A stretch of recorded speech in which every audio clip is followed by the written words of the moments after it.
You're watching Study with Sudhir and I am TS Sudhir. This is a video all students, irrespective of whether you are in a CBSE school or a state board school or an ICSE, ISC school, you need to see this, and also your parents and teachers and school managements, because this concerns your school life. How different is school life going to be once the school actually reopens, whenever that happens, after the lockdown ends on the 31st of May, right?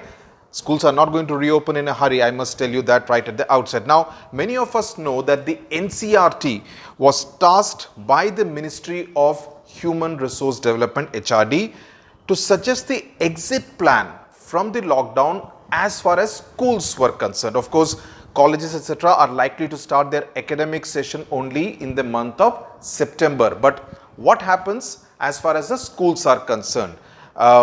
And what steps do school managements need to take to ensure that the educational space for every child, every student, every teacher, every support staff is absolutely 100% safe. Now, over the past few days, some newspapers have been reporting on it. I have been speaking to some of the heads of school managements as to what steps they are taking, contemplating, discussing, debating, considering in order to ensure, as I said, school spaces being 100% safe. One of the things that NCERT is doing is to also speak to a lot of people on the ground, because remember, this cannot be a top-down approach. This has to be a bottom-up approach, because it cannot be like Delhi says and India implements, because unless and until Delhi knows what the situation is in a school in, say, Jharkhand, or in a school in Gujarat, or in a school in Karnataka, it will not be able to decide what is it that every state needs, and the needs and the conditions and the circumstances in, say, a school in Tamil Nadu will be very different from a school, say, in Himachal Pradesh, right? Now, we had done a couple of videos earlier on how schools and school life will be very different this academic year 2020-21 and thereafter from the kind of life that you have spent earlier. Okay, and that is really set to come true in more ways than one, and I will tell you in several points. Now, and basically this is for two reasons. One, of course, they need to ensure that parents are not scared to send their children to school. Okay, the need to tell the parents that their ward will be safe for those 6 to 7 hours that he or she spends in school is absolutely important. Also, from the point of view of the school management, no school will obviously want any kind of problem to arise. Isn't that so? Because if that happens, the school itself will have to be then contained. Then what happens to their academic year? So it's very important even for the school management to ensure that nothing untoward, God forbid, happens within the school, right? So what are likely to be the changes that are likely to be introduced, and what are some of the recommendations being made? One of the recommendations being made is to reopen the secondary and the senior secondary classes first, not primary, and I'll tell you why. And to reopen them sometime after the summer vacation. Now, here it is obvious they are taking the summer vacation in North Indian states into account and not South Indian states, because in North India schools generally reopen after the summer break in the month of July, some in the first week of July, many of them in mid-July, right? Now, in states like Kerala, Telangana, deliberations are already on whether to restart the schools once the Class 10, the SSC exams, board exams are taken care of. But the physical classes won't be like earlier. Let me make that very, very clear, and I'll tell you about it in a bit. Now, even these schools actually, the secondary and the senior secondary classes will not open all over the country at the same time, because cities like Mumbai, Chennai, Pune, etc. would be very, very circumspect about reopening them given the number of corona positive cases in these cities. But what could happen is that in the rest of Maharashtra, and that was indicated by the Maharashtra Education Minister as well, that they are looking at reopening the schools in the green zones and the orange zones sometime mid-June. Okay, so say a city in the Vidarbha region, in say Nagpur, Aurangabad, the eastern part of Maharashtra could actually reopen if there are no corona positive cases in that particular district or in that particular area. So it may be a very district by district, city by city kind of a decision which could possibly be made. Okay, so what would the new normal, and that's a phrase many of you would have been hearing in the recent days, what would be the new normal in school education look like? Now, one of the things being discussed and debated right now is that either 50% of the class is allowed on a particular day, or if the strength of a classroom is really on the higher side, maybe even 33%. What would this mean is that if you are a class of say 30 students, you would have 15 students coming on one day, 15 students the next day. The first lot of 15 comes on the third day, and the second lot of 15 comes on the fourth day, and so on and so forth. Now, this will obviously not be uniform, whether it's going to be 50% or 33% will not be uniform across the country. It will depend, as I said, on the area, on the district, on the city. It will also depend on the schools going to take that call depending on their own infrastructure position in their schools, the classroom size, the faculty position, and the number of students. Okay, now this could mean essentially two things. Either operate the school in two shifts, that is the morning shift, one lot comes, the evening shift, another lot comes. Now, this is going to be a little difficult given the fact that most schools in our country, at least the private schools, operate at least 7 hours, really close to 6 to 7 hours at least, say morning 8:38 or 9:30 till about afternoon 3 o'clock. That's the general norm, give or minus. I mean, you can add or minus plus or half an hour to this. Now, so it's quite possible that they would do the alternate thing of an odd even kind of a rule. That's something which is more possible. As I said, Monday, Wednesday, Friday one lot comes, Tuesday, Thursday, Saturday the second lot comes. Saturday is most likely going to be a working day. It's no longer going to be a 5-day week as was the norm in many schools. Now, what will the students do on the days they don't come to schools? Will it be a holiday for 3 days in a week? No.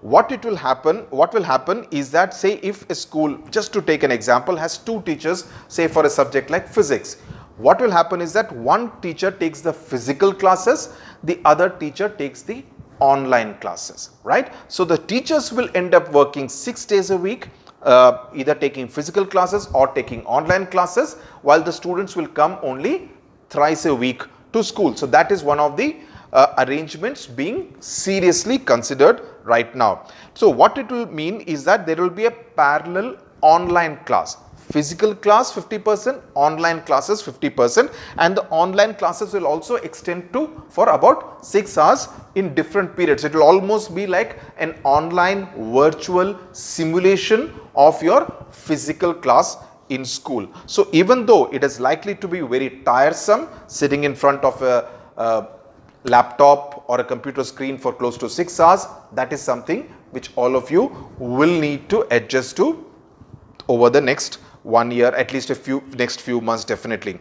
Now, your school will also have to undergo massive changes, and that is going to be a major challenge for the schools, given the fact that many state governments have forbidden schools from collecting anything more than the tuition fee. So will they have the necessary funds to create this extra infrastructure? That is something school managements will need to think about. And what are these changes that will need to be introduced in the larger interests of the safety of students and also to ensure social distancing? Now, a doctor will have to be present on the school campus all 6 days when the students are there in school. That will be of paramount importance. So, a doctor will have to be hired, will have to be part of the entire school administration. Parents will have to ensure that any student suffering from even a common cold or cough is not sent to school. The other alternative immediately is that instead of physical classes, that student gets into the online classes mold. He can study from home, so that he or she does not miss classes, but he is not sent to school, so that the other students are absolutely safe and he will have to undergo the mandatory health checkups. Schools will need to increase the number of washrooms. That will be something very, very important. Students will have to be taught the importance of regular hygiene. That is very, very important. Also have more number of water sports so that they can say every one period, after one period or two periods, they need to go and wash their hands, provide soap. You cannot have one common staircase which is for all students to go up and come down. You need to maintain social distancing. You cannot have crowding on the staircase. If there are elevators provided, as is the case in some schools, in some big schools, you need to be careful about how many students actually get into an elevator at the same time. Those are small things which will need to be monitored by the school management. There cannot be any morning assembly, the kind that we have known of in the past, right? Unless of course the school has a really big space, a big ground where a large number of students can be accommodated while maintaining the 2 gaj ki duri. Okay, libraries will have to be restructured in such a way that chairs are kept at a distance from each other. They cannot have 6 chairs across around a table with really no space between 2 chairs or 2 students when they sit on those chairs. So also it will have to be seen whether it will be safe to have books touched by several students over a period of time. So all those things will have to be borne in mind. You will need to have more than one entry and exit gate, again to prevent crowding in the morning and during the school leaving time. School bus drivers will have to stay restricted to one spot. They cannot be roaming all over the school. They will also need to undergo regular checks as well as to ensure that they are absolutely healthy. The teacher to student ratio, what this will mean essentially in a physical class is that a teacher to student ratio will drop from say the 1 to 32 or 1 to 40 to 1 to 15 or 1 to 20. So it will get down to at least 50%, and the teachers will now have to be retrained in both online teaching, because many teachers are not used to kind of teaching speaking to a camera, and even offline in the physical class they will need to kind of reorient themselves to speaking to a lesser number of students, and also to ensure that apart from teaching them the syllabus, they are also taught the importance of remaining safe and healthy. Okay, what about primary classes? What I said at the beginning, that the initial effort is to ensure that only the secondary and senior secondary classes begin, and depending on the experience, say after a month or two, start also the primary classes. And that's because one, there is going to be more emphasis on homeschooling, that the parents take on the role of teaching these very young kids, class 1 to 5, the different things which are part of this syllabus.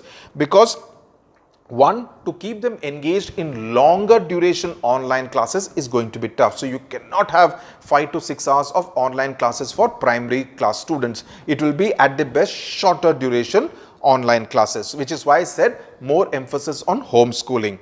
Number two, offline inside the school, it will be very difficult to ensure that younger children ensure social distancing. It will be very difficult. Older children, at least they will understand. Okay, younger children, it will be very difficult to make them understand that they can no longer put their hand around the shoulder of their best friend in school. So primary classes will take a while to reopen. All this, as far as the recommendations being made by the NCERT are concerned, they are more likely to be applicable straight away to the CBSE schools across the country, right?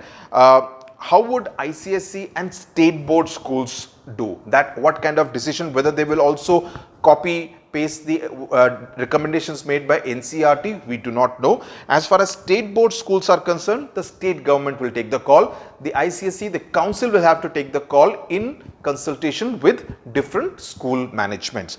Karnataka Education Minister Suresh Kumar told me a couple of weeks ago that he is actually waiting for the HRD ministry to make its recommendations, so then they can accordingly tweak it for the different government schools and the state board schools as far as Karnataka is concerned, and I would assume that education departments in various other states will also look to do the same. So the ICSE will also have to do the same as far as their schools are concerned. So this is largely how your school life is going to be very different from what it was all these years. So you need to get used to it, a mix of physical and online classes whenever they start. South India, as I said, will start in the month of June, but they are likely to be online classes, though some states are looking at the possibility of reopening. But yes, everything is going to be done in a very calibrated manner, slow manner. No one would obviously want to take any chances, because for everyone, this is new territory.